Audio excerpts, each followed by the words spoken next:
making your way back to your seats and getting situated, we're starting a brand new series. It's actually going to be an ongoing series. We're only going to touch on a little bit of it this morning, and then we'll continue to go through it. But if you want to open your Bible, open it to the book of Proverbs, chapter 1. But before we get there, because whenever we start a new series, I like to give you a little bit of background. I'm going to give you some background on where we're going with this entire series, and especially this morning. So if you have a Bible, you can open it up to Proverbs chapter 1. But I'm going to put some verses up here on the screen. And in 1 Kings chapter 4, and we've talked about this before, so some of you may be familiar with it. This is what we read, 1 Kings chapter 4, verse 29 and 30. God gave Solomon wisdom and very great insight, and a breadth of understanding as measureless as the sand on the seashore. Solomon's wisdom was greater than the wisdom of all the people of the East, and greater than all the wisdom of Egypt, which, I don't know if you guys are aware of this, but a lot of the math and medical practices that were foundational for the world came out of Egypt. Solomon's wisdom exceeded all of that. He was wiser than anyone else, including, and I don't know who these people are, the Bible doesn't tell us, but apparently they were well known in that day. He was wiser than anyone else, including Ethan the Ezrahite, wiser than Heman, Calcol, and Darda, the sons of Mahal. And his fame spread to all the surrounding nations. He spoke 3,000 proverbs, and his songs numbered 1,005. Okay, so apparently he was wisest guy there is. He was multi-talented. He had skills in a lot of areas, including, it says he spoke about plant life. When it says he spoke about, it means he was able to communicate effectively about all of these areas. When it says plant life, from the cedar of Lebanon to that hyssop that grows out of the walls, it's basically saying he had that gardening understanding of plants and ecocultures. He also spoke about animals and birds, reptiles and fish. Not that he just told fishing stories, but he had understanding about animal biology. It says, from all nations, people came to listen to Solomon's wisdom, sent by all the kings of the world who had heard of his wisdom. Now, when it says all nations, this is where some people criticize the Bible, because they say, well, the Incas, they didn't go over. No, that's why in the previous verse it said from all the surrounding nations. So everyone, all the nations of the world that surrounded him and heard of him, sent people to learn from him, because not only did he have knowledge about these things, he had knowledge of architecture, infrastructure, government practices, economy, all of these things. So nations said, hey, we want to learn from you because you've had all this wisdom. In 1 Kings chapter 10, this is what it says. King Solomon was greater in riches and wisdom than all the other kings of the earth. And the whole world sought audience with Solomon to hear the wisdom God had put in his heart. And that's the key. All of the wisdom that he had, he got from God. He didn't learn it in school. He didn't get it from, his parents, although his father, King David, he wasn't the one who gave him this wisdom. He got it from God. And when it says it put it in his heart, some versions say had put it on his mind. It's basically a word that used the place from where you make ethical decisions. And we know for a fact that Solomon, according to the Bible, God gave him wisdom, as we just read, beyond measure, right? And I bring this up because we're going to start an ongoing series walking through the book of Proverbs. We have an ongoing series where we walk through Psalms, and after so many books or topics, we'll go through and we'll dig through a psalm and say, how does that apply to our life? And the book of Proverbs is what is called one of the wisdom books of the Bible. Okay? The wisdom books are Psalms, which most of those were written by David. Proverbs, which we'll talk about who wrote all of those in a minute. Ecclesiastes, which was written by Solomon. And then Song of Solomon. And then from a New Testament perspective, sometimes they include James. You know how, I don't know if they still do this, how they go vowels are A-E-I-O-U and sometimes Y? Yeah, sometimes James. I don't know when Y is included and when not. And I don't know when James is included and when not, but I guess it depends on who you're talking to. But James, although it's a New Testament book, is also by many considered, because of, I guess, the context, to be one of the wisdom books of the Bible. Now, when you read through the Proverbs, not all of them were written by Solomon. Almost all of them were, except for one. When you start at Proverbs chapter 1, which we'll turn to that in a minute, it says the Proverbs of Solomon, son of David, king of Israel. Right? So Proverbs 1, and then you go all the way through 24. Those are all written by Solomon. When you get to Proverbs 25, it says, these are more Proverbs of Solomon compiled by the men of Hezekiah, king of Judah. So it's believed that Solomon, he wrote, because he was a king, and he did a lot of stuff, wrote, and for lack of a better term, published, here's another one of my book of Proverbs, here's another one of my book of Proverbs, here's another one of my book of Proverbs. It's also believed that he had a bunch that he did not publish, but that were written down, so then those were compiled by the men of Hezekiah, king of Judah. Now, we have 31 Proverbs, right? But as we saw, Solomon wrote over 1,000. Contained in Proverb 1 through 31 are about 900 of his Proverbs. They're kind of grouped together. So in 1 or 2 or 3 or what we call chapters, you may have several of his Proverbs. Right? So he wrote 1 through 24. Starting in verse 20, chapter 25, they were compiled by the men of Hezekiah. Then we get to chapter 30. So 25 through 29, compiled by the men of Hezekiah, but still written by Solomon. Chapter 30, the sayings of Agar, son of Jakeh. And where it says an inspired utterance, some versions say it was an oracle, he was considered a prophet. Other than this, we don't know a lot about who he is. When we get to Proverb 30 down the road, then we'll take more of a look at it. So the first 24, written, published by Solomon, 25 through 29, written by Solomon, compiled by someone else. Number 30 is by this person, Agar. And then you get to 31, which most people are familiar with because it has that, talk about a Proverb 31 woman. But it says the sayings of King Lemuel. And I'm probably mispronouncing that. And some Jewish theologians believe King Lemuel was just another title for King Solomon. Some theologians believe, no, that was probably King Hezekiah. I lean, because of what's written, and again, when we get there, we'll look at it more towards that this is Solomon as well. So here's the thing, if we have all of these, out of the 31 chapters of Proverbs we have, and all but one are attributed to the wisest person on the planet, my thinking was maybe we should spend some time walking through what the wisest person on the planet has to say, because we all have some tough choices to make going forward as lockdowns loom, and not just around the holidays, but whether or not businesses are going to close again and all this kind of stuff. And I don't know about you, I'd rather make those choices with the wisdom of God than just going in on my own.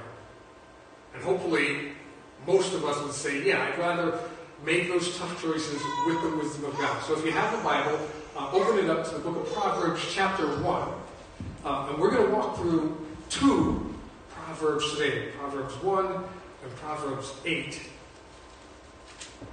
And again, Proverbs number 1, chapter 1 of the book of Proverbs starts like this. Chapter 1, verse 1.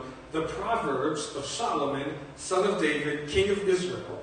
And again, a proverb, or I should say again, a proverb is just a wise saying or ethical wisdom.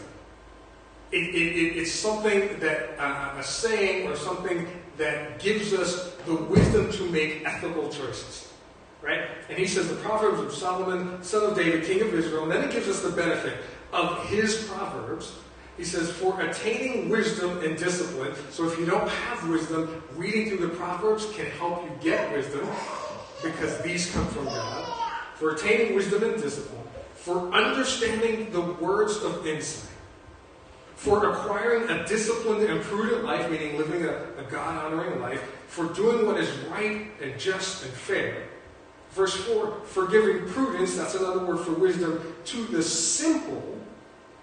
And don't look at the person next to you or raise your hand, but how many of us know some people that, for lack of a better term, might seem a little bit simple, and they've made some what we call simple choices. And this doesn't mean simple in an easy way. It means simple in a like, what in the ham sandwich were you thinking way?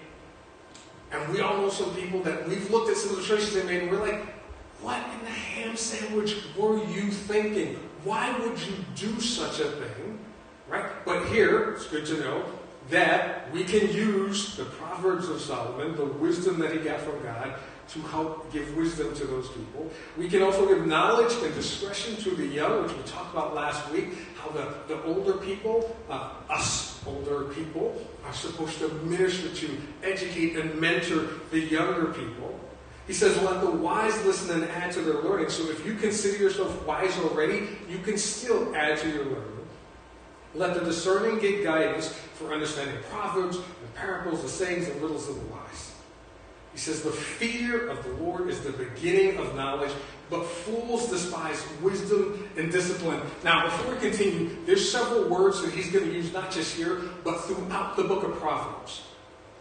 So just for us to get an understanding of them, he first is going to use knowledge over and over and over. And knowledge is the accumulation of information. Basically, getting data, finding out stuff, right? But he's also going to use the word understanding, which is the revelation of information. And I used to, after I got out of school, and after I became a Christian, and after I started reading through the book of Proverbs, I would tell students, and the students that I mentored in Clarendon, I used to tell them this, haven't been with them because of COVID, but used to tell them this as well. Hey, you want to ace your grades? I know you want to have fun in the back of the class and you want to do whatever. Just listen to what the teacher says. Because all they're doing from like middle school, elementary, really, all the way through high school, is they are giving you information. And then when they test you, they just want you to reveal, yep, I got it. So they'll say, here's the formula for doing blah, blah, blah. On the test, it's going to say, what's the formula for doing blah, blah, blah. When you're in English class, they say, here's the definition of this word. And then on the test it says, what's the definition? They just want you to reveal that, yeah, I know this information. I understand it. I got it. If you listen to what they said, that is all they're going to test you on, is everything that they told you. Now that's they're giving you knowledge. They want to understand. They want to make sure that you understand it. When you get to college, it's different, because they're not just giving you knowledge and making sure that you understand it. They want you to apply it. So rather than here's a bunch of words and vocabulary, they want you to go read a book and then, hey, how does that book apply to such and such situation in the world today? And you're like, wait, that's a lot more work. So knowledge, just information. Understanding is the revelation of that information. But wisdom is how you actually apply it to your life. Right? Because we can have a lot of knowledge, even understand it, but if we can't apply it to our lives, then it's not helpful. Right? So in verse 8, this is what he says. Listen, my son, to your father's instruction, and do not forsake your mother's teaching. There will be a garland to grace your head and a chain to adorn your neck. Now, he's starting out the book of Proverbs. This is, as far as we know, the first one. And the very first thing, the most important thing that he says that I'm going to do and revealing and passing on my wisdom, especially to you, my son, is this. Pay attention, verse 10.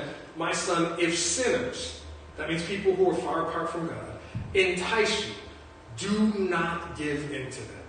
If they say, come along with us, let's lie in wait for someone's blood, let's waylay some harmless soul, let's swallow them alive like the grave, and whole like those who are down in the pit, who get all sorts of valuable things and fill our houses with plunder. Throw in your lot with us, and we will share a common purse. He says, my son, do not go along with them. And here's the thing, because in his day, it's a wisdom book, it's also kind of poetic. Basically what he's saying is, although he's using poetic language, is, hey, if you have people who are far apart from God, and they're trying to entice you to make money in an ungodly way, or to mistreat others, treat people in an ungodly way, don't do it. Don't follow after them. Don't hang out with them. Don't do what they do. Basically, for us, it would be saying, hey, if there are people who make lots of money, but they do it in an ungodly way, granted, they're not robbing people, but they're doing it in an ungodly way, that's not the right course for me. If there are people who get popular, but the only way that they can do it is by putting other people down, that's not the course for me. And again, we should take note. This is the very first thing, the very first proverb that he writes in communicating his wisdom and passing it on, not only to others, but to us. Okay, jump over to verse 20. He says, wisdom calls aloud in the street. And this is important. He makes wisdom out to be like what they call in literary terms, the personification of wisdom. He makes out wisdom to be a person who is speaking out to and appealing to us. Verse 20, he says, wisdom calls aloud in the street. She raises her voice in the public squares. At the head of the noisy street she cries out. In the gateways of the city she makes her speech. Now, stay there. Keep your finger there. I'm going to jump over to Proverbs 8. Because then he gives us a little bit more background on why he uses this literary structure to get us to understand wisdom, because he's going to tell us here is the source of all wisdom on the planet. In Proverbs chapter 8, verse 1, he says this, does not wisdom call out? Does not understanding raise her voice? Jumping down to verse 6, he says this, listen, for I have, and now he's speaking as wisdom. This is wisdom speaking. Listen, for I, wisdom, have trustworthy things to say. I open my lips to speak what is right. My mouth speaks what is true, for my lips detest wickedness. All the words of my mouth are just. None of them is crooked or perverse. He's saying as wisdom that, hey, I, wisdom, am the source of all truth. And then he tells us why he can make that statement. Again, speaking as wisdom, he says, I love those who love me, and those who seek me find me. With me are riches and honor, enduring wealth and prosperity. My food is better than fine gold. What I yield surpasses choice silver. So he says this. He says, hey, if you want to be wise, remember, we just read where he said, hey, if you want to be wise, don't chase after. Like the people who are far apart from God, who want to do the wicked things, who want to make money off of people and hurt people and oppress people. He says, but if you're following the wisdom of God, following me, that's the source of true wealth and honor and truth. And I kind of got a link to it because he says, enduring wealth and prosperity, and biblically, Solomon was wealthier than most of the people on the planet today. And it says biblically, he says, what I yield surpasses choice silver. It says Solomon was so wealthy that the worth of silver was less than the worth of rocks, because he amassed so much of it that he basically destroyed the market for it. It was like worthless. You could go out and make your house out of silver for like less than pennies on the dollar, because he had amassed so much wealth. But then he says this, the Lord, again, speaking as wisdom, the Lord, and that capital L, capital O, capital R, capital D, is the name Jehovah. The Lord brought me forth wisdom as the first of his works. Before his deeds of old, I was formed long ago, ages ago, at the very beginning, when the world came to be. So he tells us the source of wisdom. Wisdom was one of God's creations. But then he tells us even more. When there were no watery depths, I was given birth. When there were no springs overflowing with water, before the mountains were settled in place, before the hills, I was given birth. Before he made the world or its field or any of the dust of the earth, I was there when he set the heavens in place. When he marked out the horizons on the face of the deep. When he established the clouds above and fixed securely the fountains of the deep. When he gave the sea its boundaries so the waters would not overstep his command. And when he marked out the foundations of the earth. So, when God created the universe, before he created the earth, he created wisdom. Now, step away from the Bible for a minute and give a little insight to that. The fundamental laws of the universe were things that God had created.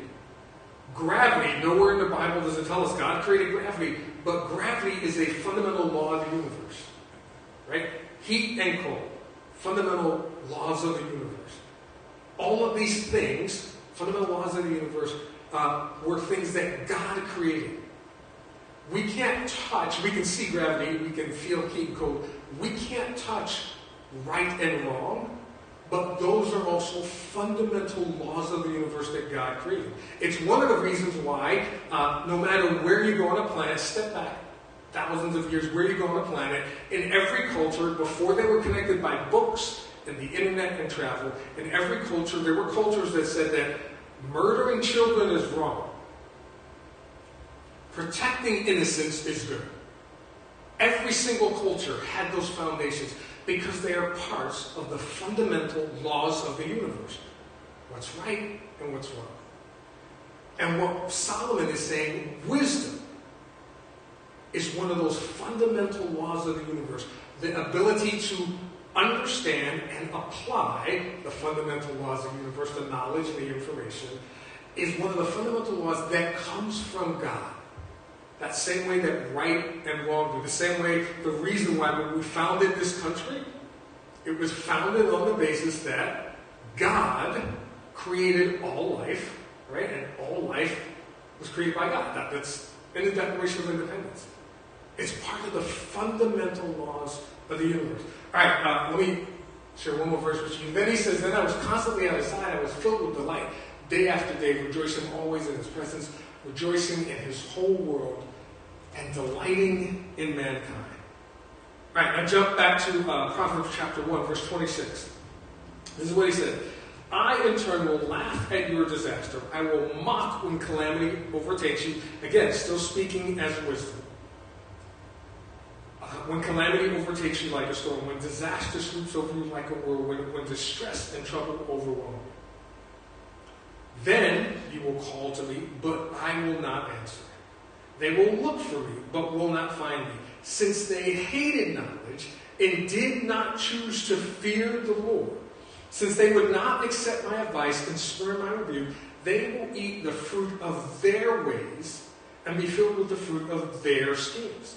And he's basically saying this, hey, all of those people who choose to reject the wisdom of God, which is the source of all truth and of righteousness, all those who choose to reject it and go about their own path, they're going to have to deal with the consequences of their choices. And he says they're going to get to the point after the fact where they said, and many of us can say this because you don't have to raise your hand, if you've ever made a stupid choice in life for which you paid the consequences and then said, I wish I had listened to, and most of us can insert this phrase, the words of my mother or father, things would have been much better off.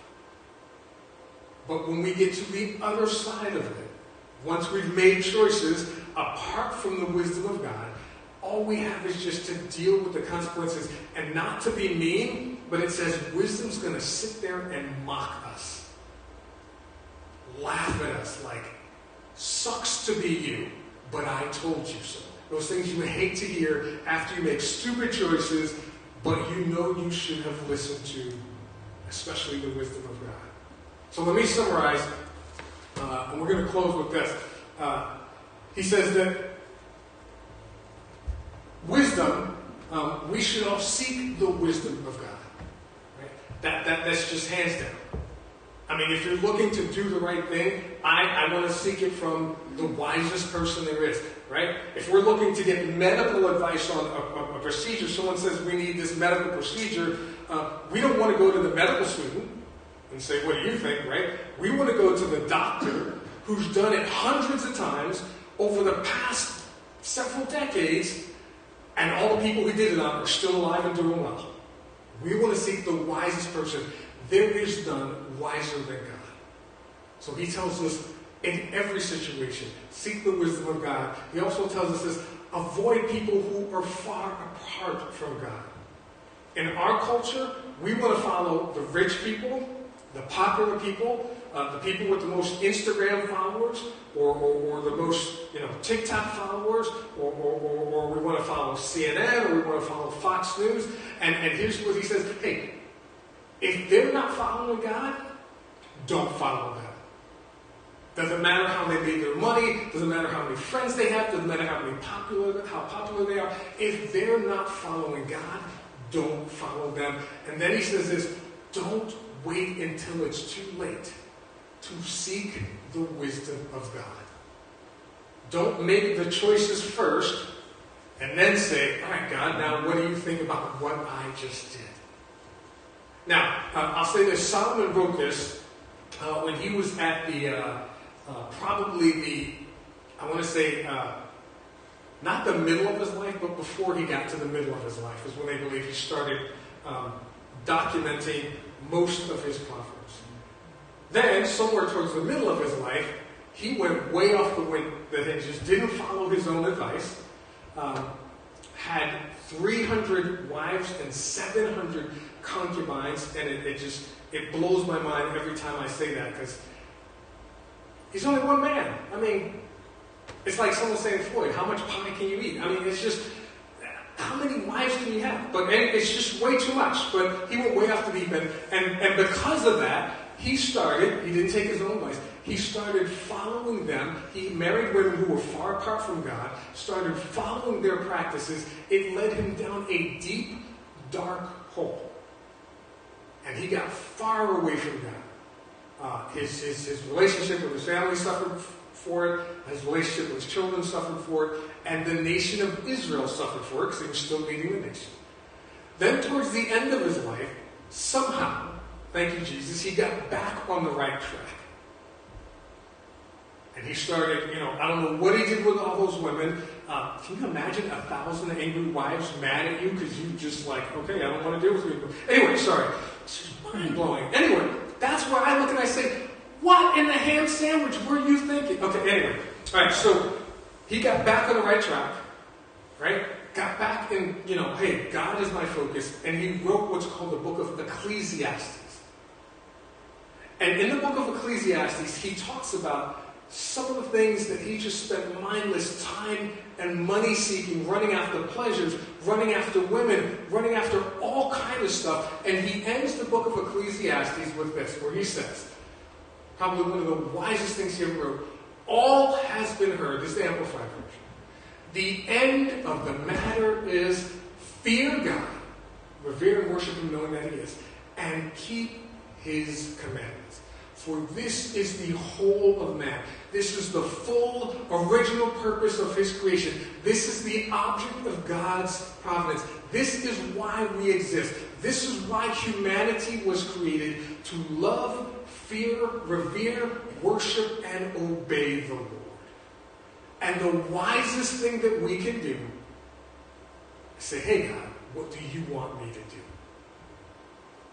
How can I be obedient to your word? How can I worship you in a new and more profound way? How can I experience more of you? And most importantly, how can I tell others to do the same? The wisest man on the planet, the wisest thing that he could say, ends up his book saying, hey, stop chasing after everything on the planet. Says, hey, after everything is said and done, after you've turned off CNN, Fox News, stop listening to, whatever you're listening to, shut down the social media. For me, stop making TikToks. After you've done all that, focus on how can I be obedient to God. I'm going to ask you guys to bow your heads. God, we realize our nation is in a tumultuous time right now. We realize that there are things going on that many of us have never experienced before in our life. We realize that there is a lot of pain in our nation and in our communities. We realize there's a lot of hurt and financial suffering in our, maybe even in our families and in our communities and in our nation. But we also realize and cannot deny that the best thing that we can do is to seek you as the source of wisdom on how we should proceed. Not just in the big choices that we're dealing with, but even in the day-to-day choices. How can I be better at doing my work? How can I be there for my family in a better way during all that we're going through? How can I love my wife in an even better way than I did yesterday? How can I show my children how to make the right choices? How can I respond to people that are critical of me or judge me because of choices I made? In every situation, God, we pray that we would seek the wisdom of God and be obedient to your word. And we pray this in the name of your Son, Jesus Christ. And everyone said, amen. Amen. Amen. Amen. Thank you, guys. I pray that just everyone has a very safe but happy Thanksgiving, however it is that you're going to do it. Take whatever steps you need to take to keep your family safe. I realize that right now it's kind of shaky because new laws and mandates and all that stuff keep coming down the pike. And if anything changes about how we're going to be doing stuff or what we're going to be doing, we'll let everyone know via, we'll put some Facebook posts out or do a live stream or whatever. But just pray that everyone has an awesome and happy and truly blessed Thanksgiving. Amen. And takes time to give thanks to God. Pray you guys have an awesome week. And hopefully we'll still be able to see everyone in person next week.